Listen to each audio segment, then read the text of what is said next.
the scoreboard here, but we'd ask that maybe you refrain or rephrase your question or ask something totally different. Okay, everybody ready? It's exciting. Here we go. Kind of like the lottery, Okay, the first one is Gregory Ball from Liverpool, and the second question will come from Joe O'Connor. Okay, so Gregory, if you'd like to come up, or are you on that side? No, the first one, my name is George. Oh, I'm sorry, George. No problem. Would the Congress lady please address my first question, the Palestinian Would you like me to question? read it? I need you to read it. George, you're only going to get one question. Is there a preference? Is there more than one question on here? The Palestinian question, please, sir. Okay. Question is, you say that the Palestinians are ruining the peace talks with Israel by having preconditions for negotiations. However, in light of Israel's new announcement to build apartments in East Jerusalem, why do you support Israel so much? Aren't they just as guilty of undermining the process? Is that a sufficient question? Great job. Thank you. Thank you very much, George, for your question. I think that, and as many of you know, the President, in part of his speech to the UN, was that if Palestine insisted on going to the General Assembly and asking to be recognized as a state, that the United States would withdraw the $500 million that we give to Palestine for their peacekeeping efforts and for their attempts to achieve peace. So this is a bipartisan support.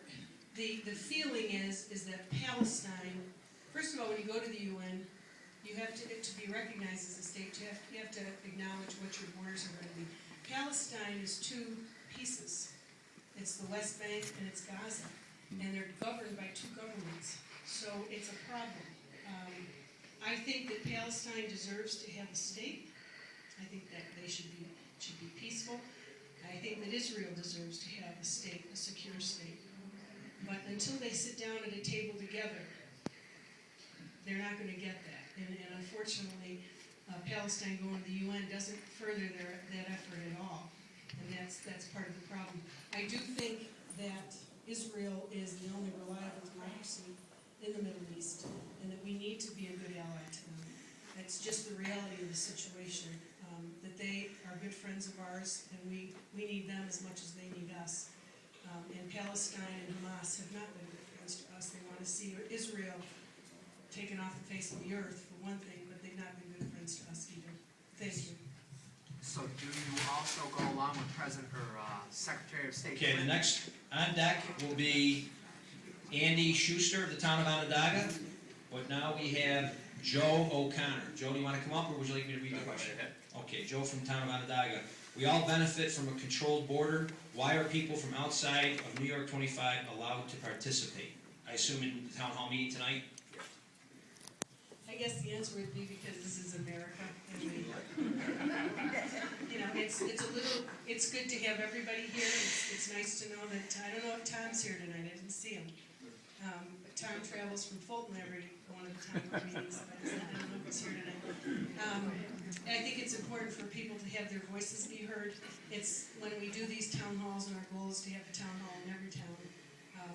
It's nice to give the folks who live there at least the preference, because it's the purpose of the town hall is to give, for instance, the town of Onondaga a chance to be heard. But that's what's great about America. Okay.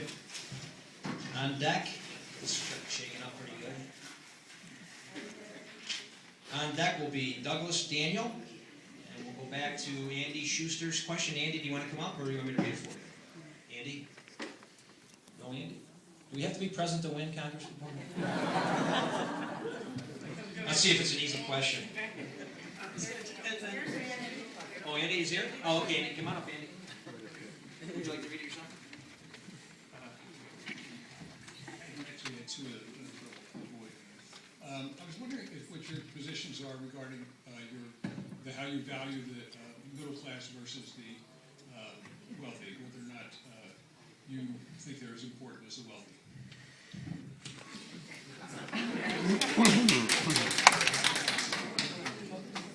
I don't think it's a question of wealthy, middle class, or the poor.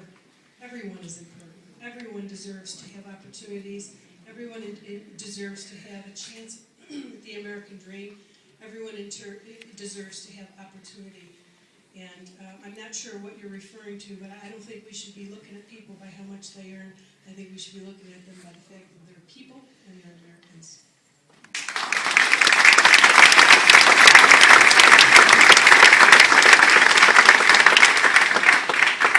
Okay, on deck. Emmy Wood of Syracuse from Westvale on deck. And now we have Doug Daniel.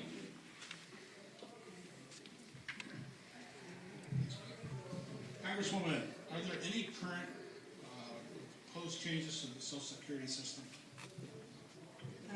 Thanks for asking that, Doug, because I have been very concerned about all of the stuff that's swirling out there, and I will publicly say I blame AARP for a lot of it.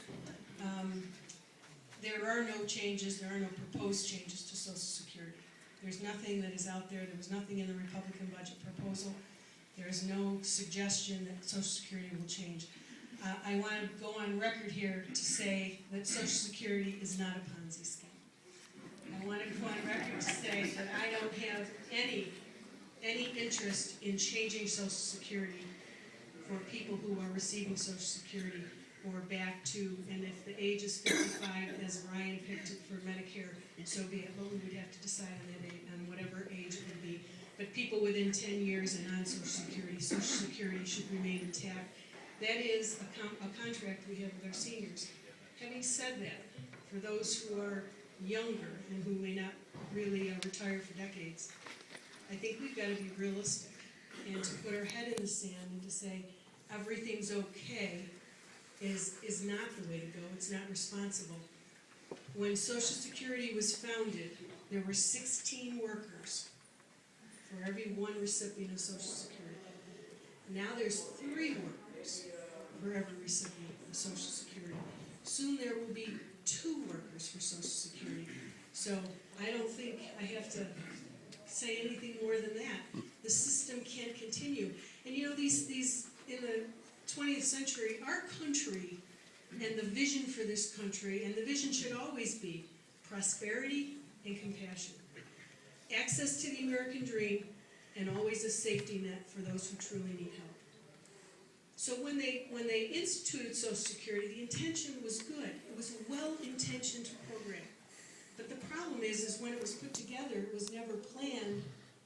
It was never, no thought was ever given to what were we going to do down the road when Social Security, when the number of recipients changed, when things changed.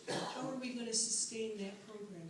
And that's why we find ourselves the place we are today, whether it's Medicare, Social Security, Medicaid, well-intentioned programs. I don't want to demagogue those programs, well-intentioned. But no thought was given to what we're going to do to them down the road.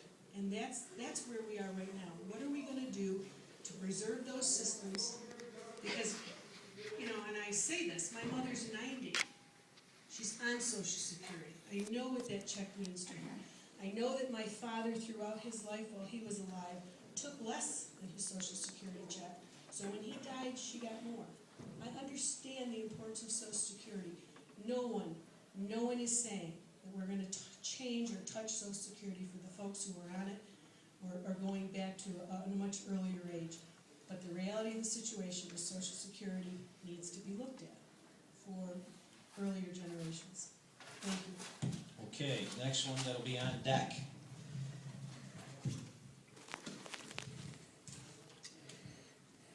Richard Zemansky from Liverpool will be the next question. And right now we have M.E. Wood from Syracuse Westvale.